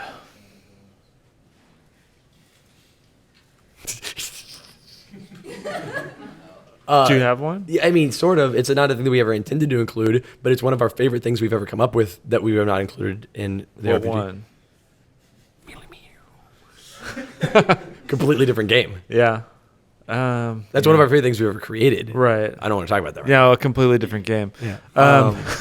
We've created a bunch of stories that were like, it's not like, oh man, we didn't get to include this in the multiverse. It just isn't in the multiverse. Right. I mean, the podcast has given us an opportunity to Flesh give you things a out a lot of lot. that stuff. Like, one of our favorite things for a really long time was the scholar's backstory. Oh, yeah. And we're like, well, we are gonna never get a chance to tell people this. It's because it's intentionally, it has to be kept secret by its nature. So that was something that was And like a stuff great with- joy to be able to stuff with Oblivion release. shards with characters that got powers from Oblivion shards. And we're Yeah. like, well, I guess we're just never going to talk about this because we're not going to get all the way to the final expansion, and then we're Right. certainly not going to make that expansion. Yeah, Nobody's stuff- going to buy it. Stuff with Isoflux Alpha, like all of that stuff. But this has given us that opportunity. So I'm trying to think. I mean, so there is stuff that we're excited about that we haven't yet talked about on the air. Yeah. But I'm trying to think of the thing that we're really excited about that we wanted to include in the multiverse but didn't. We don't have that kind of restraint. No. This is 100% fan service, and the fans are us.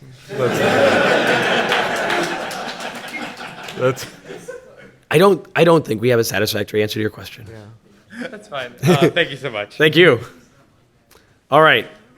Here we go. Bonjour, Christopher and Madame. It is I, Ansel G. Murrow, world famous movie star.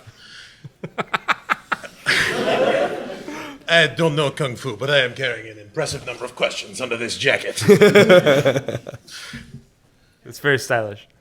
On the card Planquez-vous, then the stuntman, who was never a villain as far as anybody believable would know. Sure.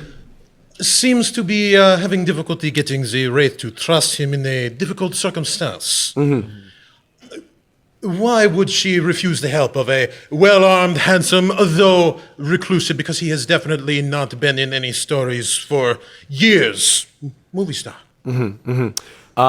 It's maybe, possibly, and I don't want to speak too definitively here about this, Right. but it could be because she knows who he is and doesn't trust him.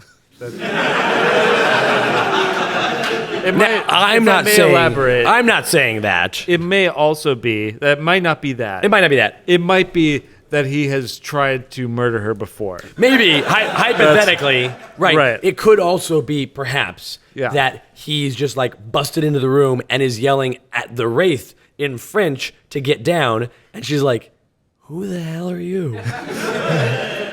I don't. No. I'm fine. But it also might be the case that he was right.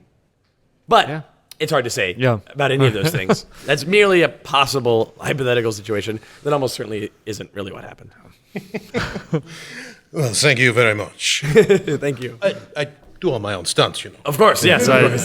We know.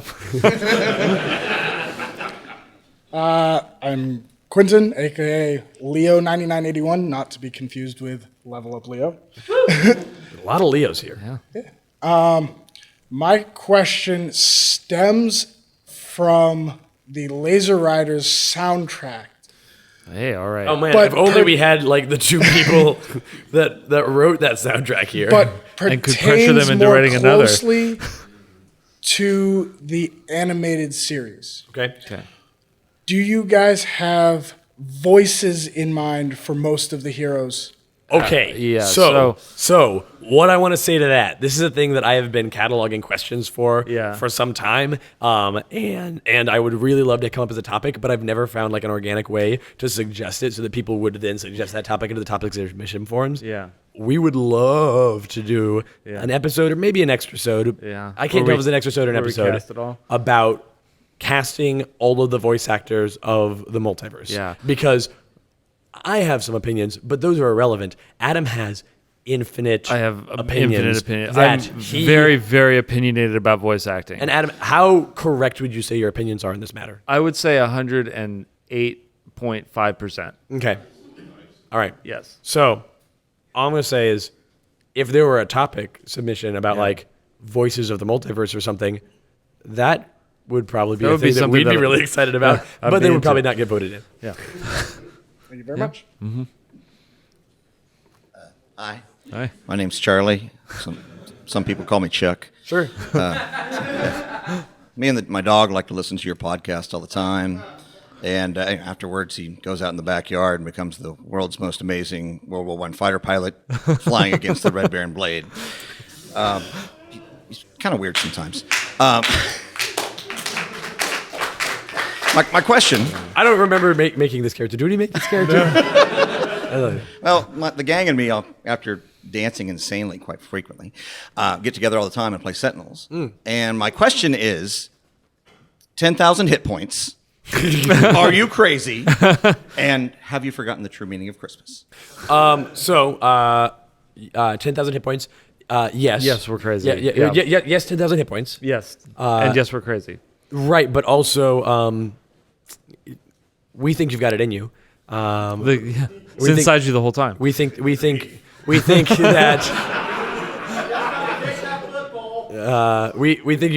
you can. Oh man, one of my favorite games. I've talked about this a few times over the course of the week. One of my favorite games of Oblivion. I told you about this last week. Was one that we lost 22 heroes over the course of the game. Oh yeah, 22 heroes died, fantastic. Yeah. and then we won. It was a bloodbath. Yeah. But yeah, you can do it. And the true meaning of Christmas is only even vaguely possible if you save the multiverse from Oblivion, so we can have another Christmas. That's true. So we'll find out then. Yeah, you make me wish that I could quote the entire Linus speech, but I could get the first line. Thank you very much. Yeah. Thank you. Hey, I'm Crowy42, longtime gamer, first time writer, all hail Biomancer, and my question is... I just slid that in there. a lot about the publications and movies from the metaverse. I'm curious, are there any prominent video games based on the Sentinels comics? Yeah, absolutely. Could you point out a few? Yeah, no, there's. I'm not looking them up. So there's never been a good Legacy game.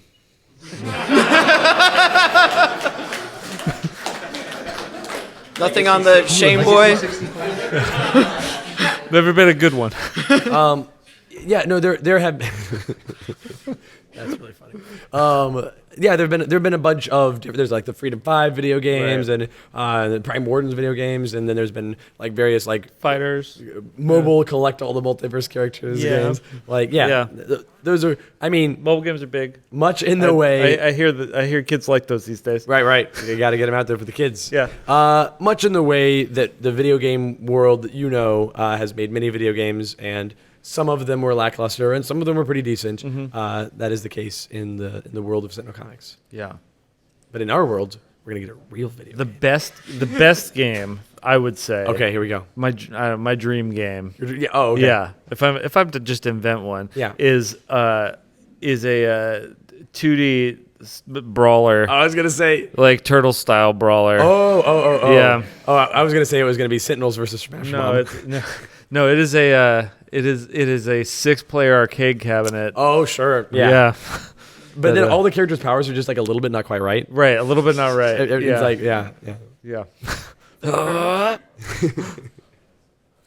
One question.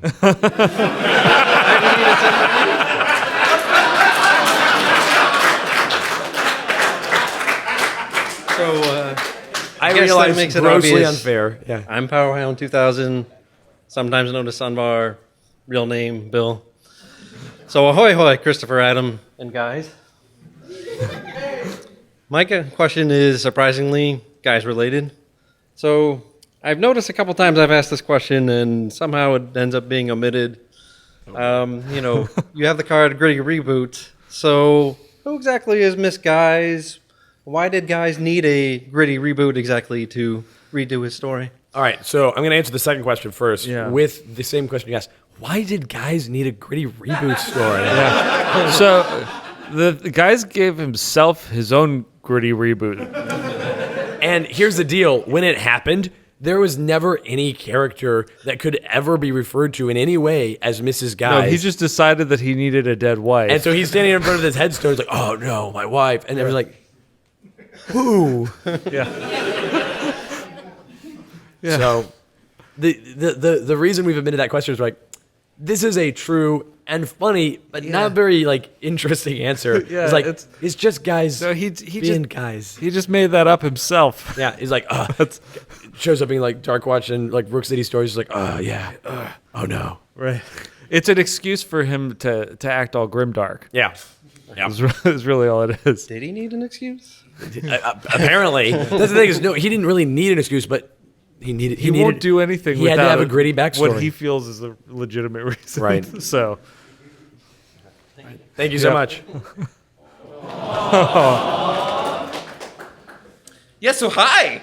Greetings. So since last Gen Con, I think I've only seen you guys the one time when I was in St. Louis, and we sat down and we had some chats, and it was great. Now, I know that you follow the news just as much as I do This in the is news. for our listeners at home. This is Guys. Oh, this is I'm sorry, Joseph King. You might know me as Best Guys Ever. I know you follow the news. I know everybody here follows the news, and the news is messed up right now, right? The news is crazy, and everybody here knows what I'm talking about. You know what I'm talking about, right? And that is the fact that the 20th Century Disney, Microsoft, Amazon company has voted to acquire Champion Studios. Right. So, of course, that means that the live-action Sentinels cinematic universe is right around the corner, so I have to know. Come to reality. Who's gonna play me?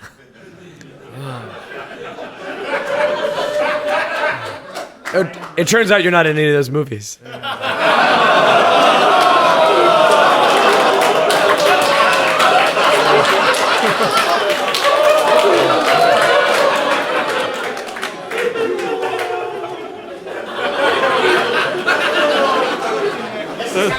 The funny thing is that for all of my I'm not interested nor will I join the Cult of Gloom, I have given them so many members. So Adam, legitimately. Let's cast guys, because here's the thing. The thing that I said was just mean, and that was the only reason I said it. Right. But you have to remember, I write the villains too. So here's the. Actually, no, I have an answer for this. No. He has the high range. Nobody hates guys that much. Yeah. So what I would want, and I answered my own question from this, is I would want a younger, up and coming comedian. Yeah. To do it, and my Dane answer. Cook. No. Oh man. Sorry. No. Too soon. My answer is unequivocally John Mulaney. Oh yeah.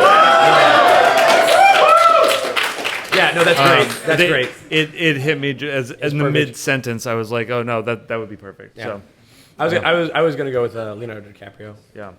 Which, if you haven't watched John Mulaney's stand up on Netflix, they are fantastic. Really, really good. I believe you meant to say Shmonsh Mulaney on Netflix. Shmonsh Mulaney on Netflix. You know what I'm talking about. Hello, I am Zenobi the Bunny Dragon. Sure. I have a question pertaining about Megalopolis. Now, we all know about the Rook City Renegades. What kind of sports teams does Megalopolis have? That is a great question. Megalopolis definitely has sports teams. Oh, yeah. Okay. You're putting us on the spot. We didn't think about this. So here's the deal. Yeah.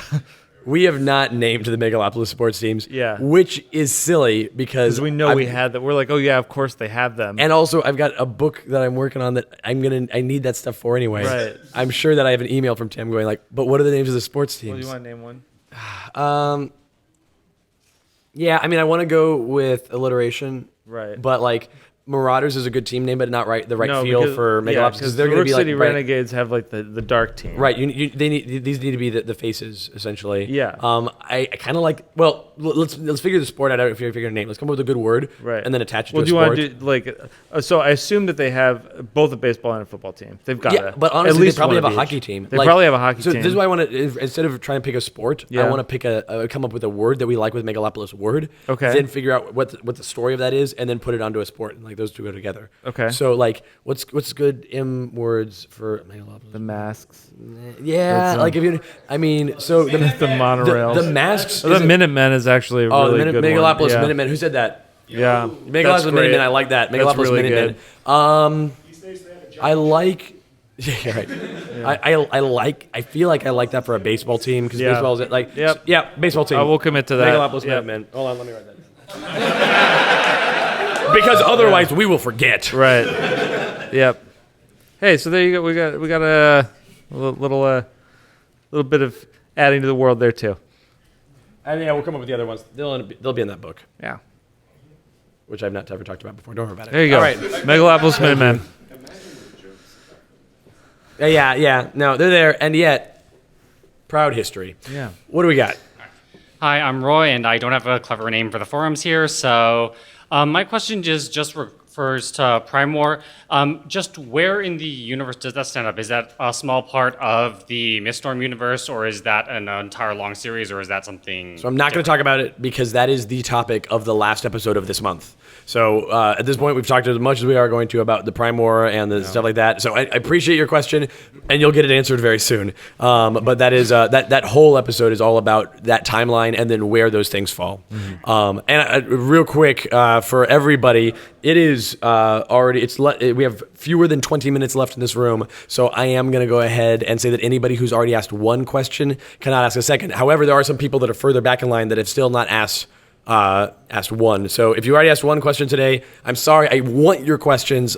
We can't do them. We don't have time. And we're going to get through this line. We're going to make it happen. So thank you so much. Sorry about making some of you not ask questions. Send them in to submit them, the thing on the stuff.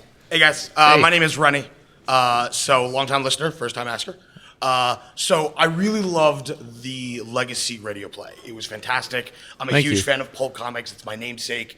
And I want to know, are there other pulp heroes? And if so, do they have other pulp shows, radios, serials, and stuff like that? Absolutely. There definitely are. In fact, the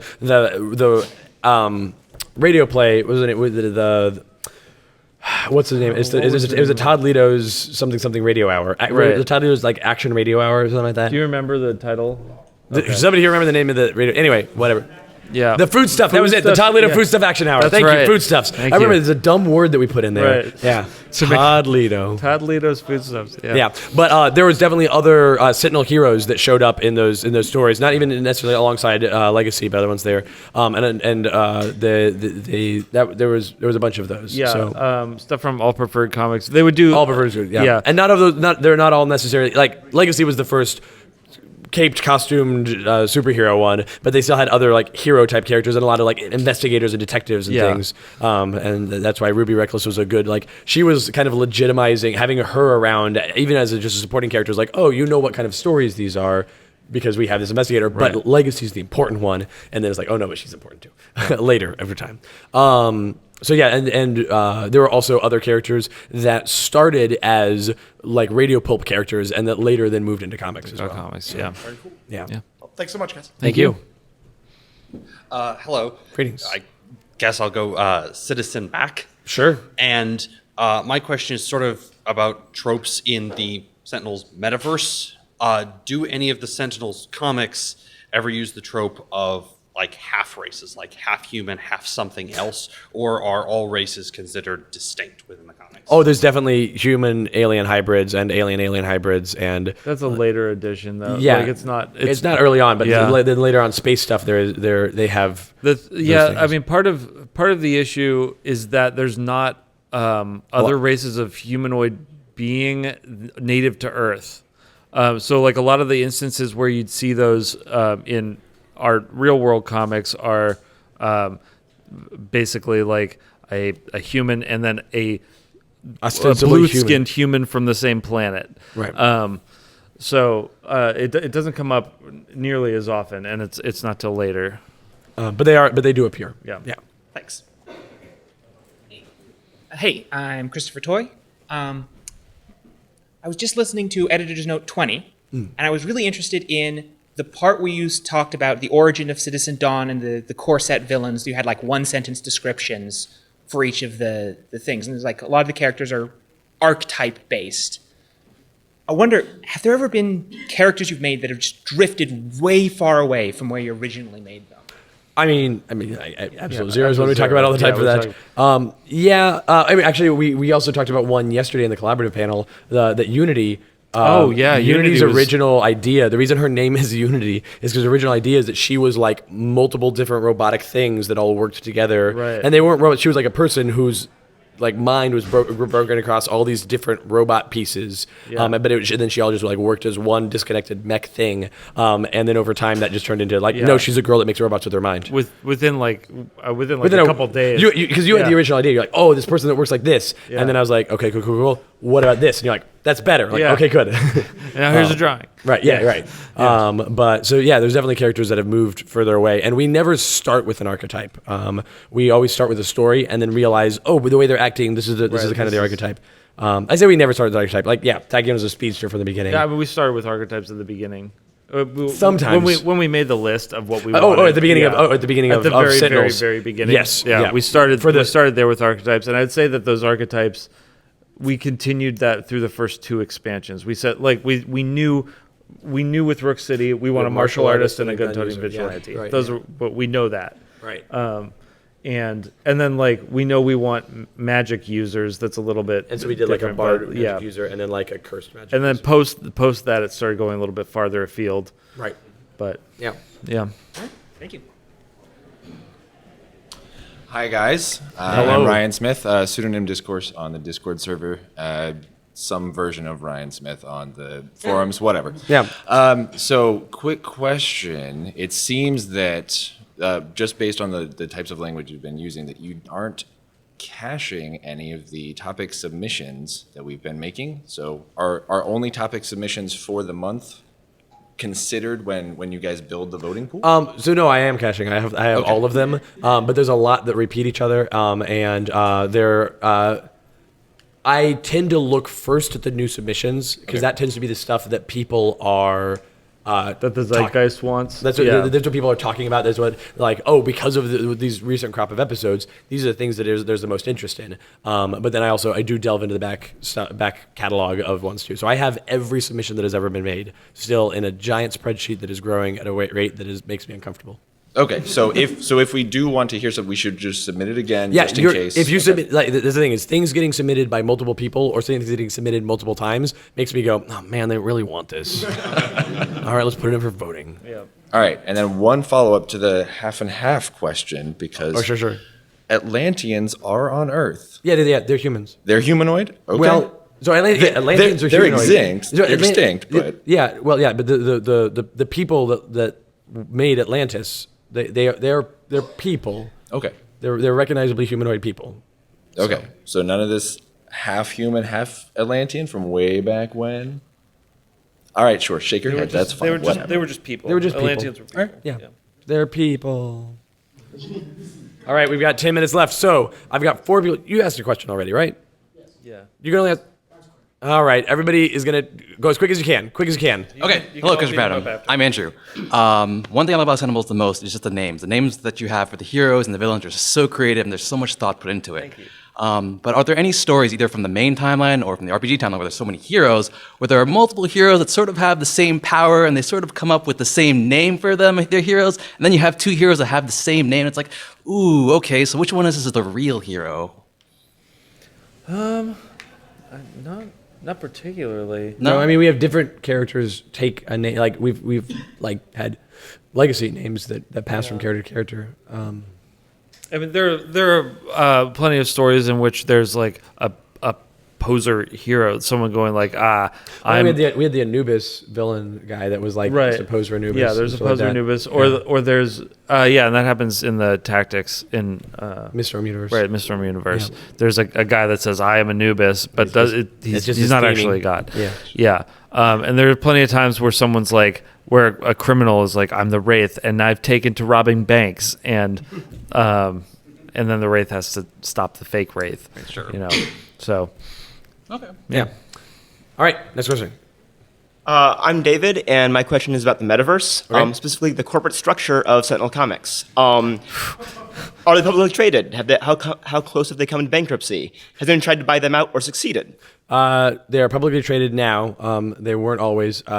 They have many times come very close to bankruptcy, and there have been no one's ever bought them out, but there have been very different movements in who owns, who are the owners, who are the owners have changed. Pretty consistently. Like the presidents and the CEO and stuff like that. And I actually think that you will get more definitive answers on that. Yeah, there's a book. Okay. All right. Hi, I'm the juggler. I'm the other half of the battle spreadsheet team. Okay, cool. Cool. So, Matriarch, very early single story. Yep. Yes. Then the Harpy. Right. There's a card called Horrid Skunk Ape that has her in the final wasteland complaining. Sure. What is going on with that? The final wasteland's not part of the canon timeline. It's definitely a desperation story. Okay. It's a desperation story? Yeah. Excellent. Thank you. All right. This better be very important and good because you're cheating, and we don't like it. Quentin again. It is my birthday today. Can I get a song?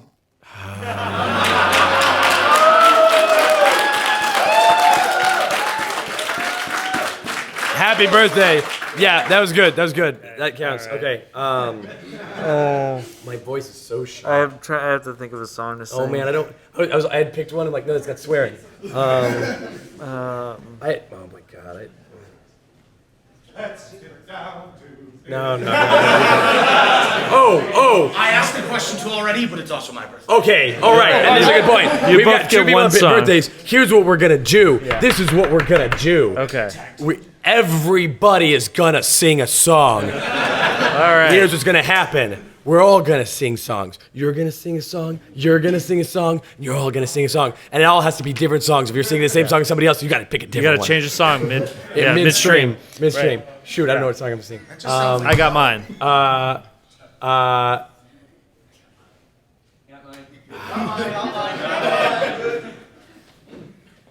got it.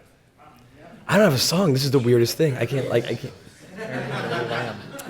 No, okay. Yeah, I know it's boring, but.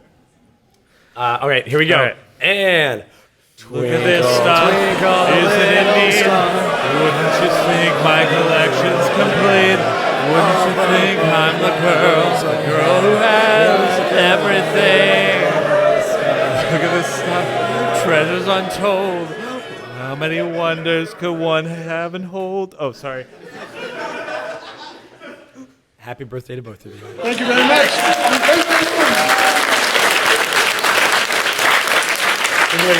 That's how we do it. Yeah. So now.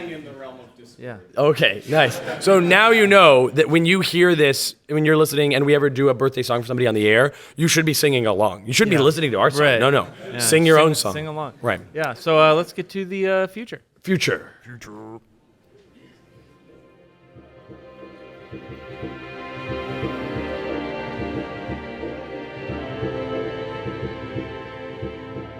The future.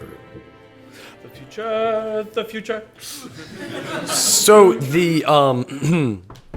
the future we want to talk about, the topic of this podcast, as we've talked about, is Gen Con Live 2018. So the future is Gen Con Live 2019. Yeah. We're going to do this again next year. Yeah. I hope to see you all again. We're going to try to convince Gen Con to give us a slightly bigger room, because I think we could probably put some more people in here. There's a few people after we started that opened the door and went, But yeah, it's good. And between now and then, let's real quick, we only have 7 minutes. We got this.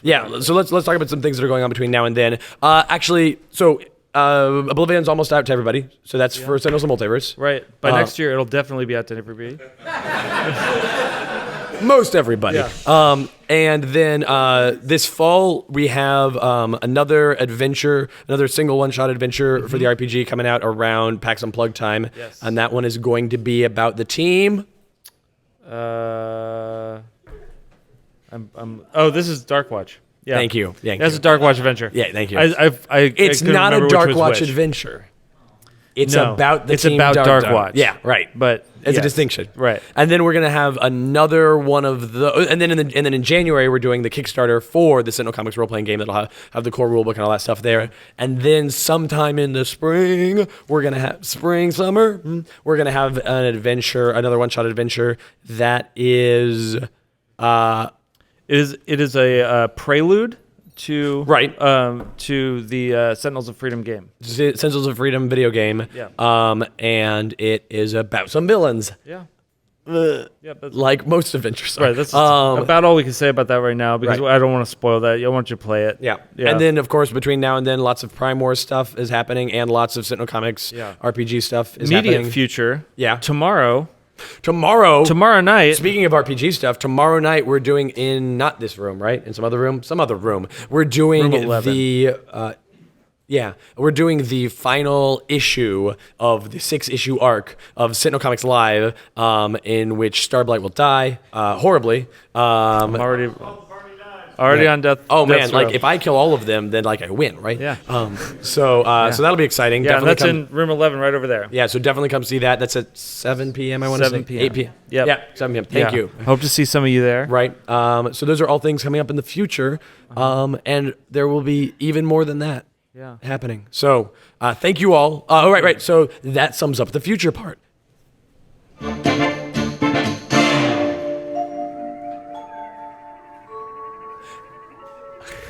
Thank you so much for joining us here today.